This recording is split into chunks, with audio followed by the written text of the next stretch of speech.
What's happening, fam? L.A.R movement still moving. Book is entitled Lessons from a Non-Custodial Father at Amazon, Kindle, and Create Space. A link will be in the description box below, as usual. This video is entitled Capitalism at War with Family. I was going to say capitalism versus family, but I got to put a little stamp on it. I don't think people take into consideration that a lot of us are unprepared for legacy. And we're unprepared from taking what we've inherited and making more out of it. We're unprepared for building on something, building on somebody else's foundation that somebody worked and set for us. And it's not just like a black community thing. It's an American thing.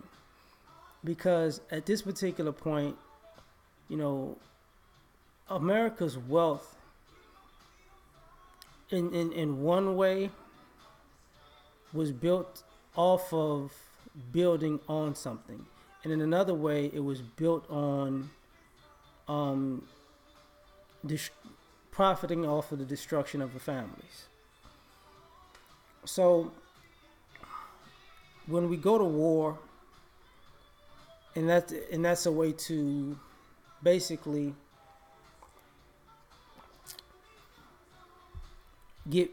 help capitalism with free profit gains, whatever.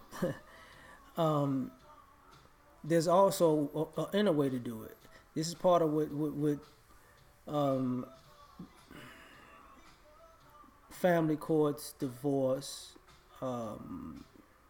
custody, child support, education, the lack thereof of education, the lack of skills and trades, the widening of the wealth and poverty gap stem from. Because if you don't have a family, intact family, or not necessarily just intact, but a family that can cooperate with each other, it's in the favor of capitalism in the long run. Because if you have, say, a family, and the family, extended family, immediate family, whatever you want to call it, say you got 10 people. If all 10 people are working together, even if they're doing different things, but collectively working together for the betterment of the family, then it insulates it protects the family from being destroyed in capitalism. But if the family is not intact and don't cooperate with each other, that's 10 people who are basically out in the world fending for themselves and may have a communication and are related, but are not obligated to the betterment of each other. So you don't have a family home or family homes. You don't have people in the family who are making sure that the younger generation in the family in general is taken care of. You don't have a pooling of resources to make sure the kids grow up to be productive adults and can carry on the family's legacy together. And even when you do, it's part of divorce and no-fault divorce. Then you have people who have their own agenda and they go a separate way. So it chops down how much a family can accumulate in a lifetime and how much a family can grow in 2-3 generations. And it's all because of capitalism. You know, part of feminism in general was to get women into the workforce so you could have an extra group to tax. So when you fast forward that, not only do you tax the men and the women, and not only are they fending for themselves, now their children fend for themselves, and now to keep things afloat, now their grandchildren fend for themselves. So there is no nest egg. There is no property that somebody can stay at. Because I think about the inheritance part, and what I see less and less and less and less of is a family starting point, the launching point. I don't know 30, 40-year-old house that family can stay on. No 30, 40, 50-year-old, 60, 70, 80-year-old property that's still in the family that if everything falls to pieces, you could still stay on that, and it's paid for land. And all you have to pay is the taxes on it. I've seen more people lose the family house or land for not paying taxes on something that was already paid for, and not take care of the land themselves because they wanted the American dream on their own somewhere else.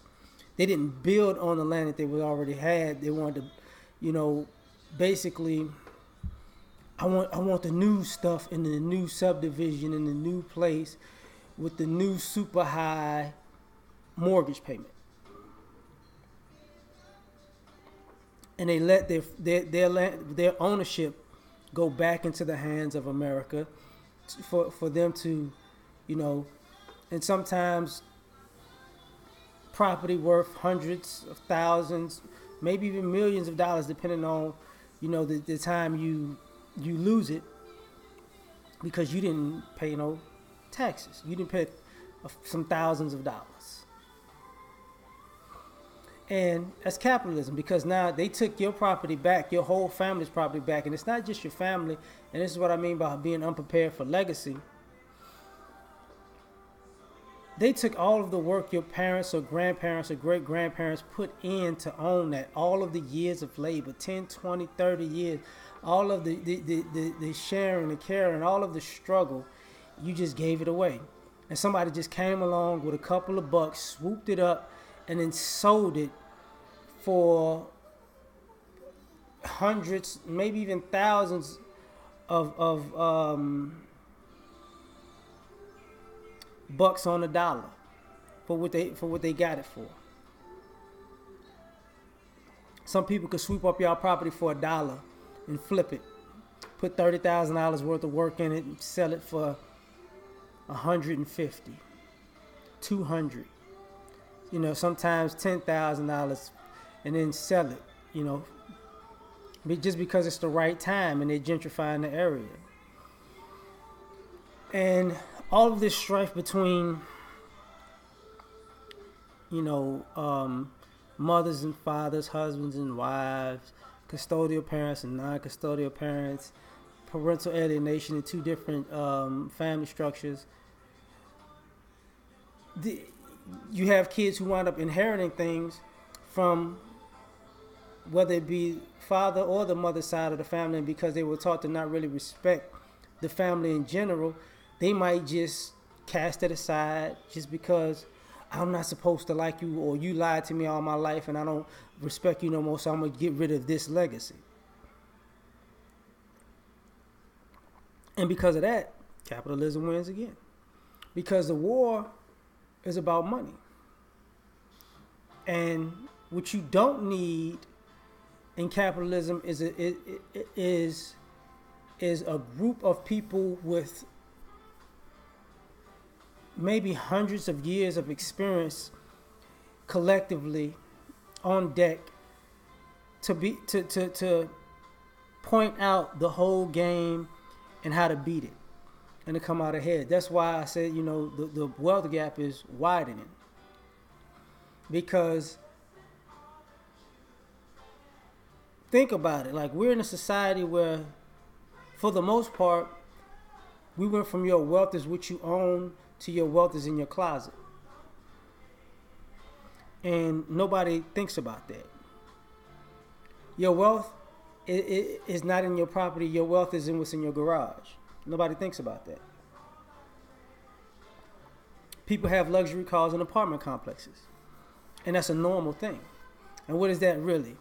That's a person who for the most part probably will never, I'm not going to say will never, is crippling themselves from being an owner of land or property.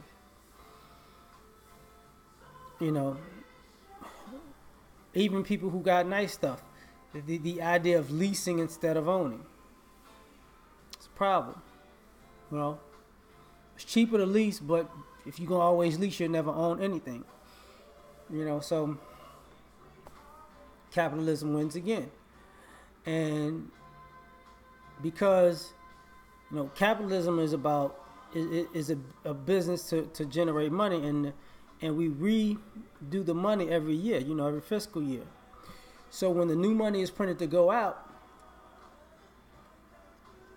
I'm sure the owners and corporations and business people are predicated or have built in the business model that your family isn't intact. So there are things you're gonna have to do on your own that you're gonna have to pay for because your family can't help you. As far as health, as far as health care, as far as renting or owning property, as far as transporting back and forth places, as far as daycare for children or teaching, because grandparents used to watch kids that retired or stuff like that. Can't do that no more. Even the grandparents working nowadays. As far as no skills, you could take your car down the block to get fixed by a neighbor who fixes cars, who worked at a car plant. No people with those type of skills anymore can't do that. You don't see that as much anymore. Nobody cooking home cooked meals as much anymore. So more restaurants are popping up.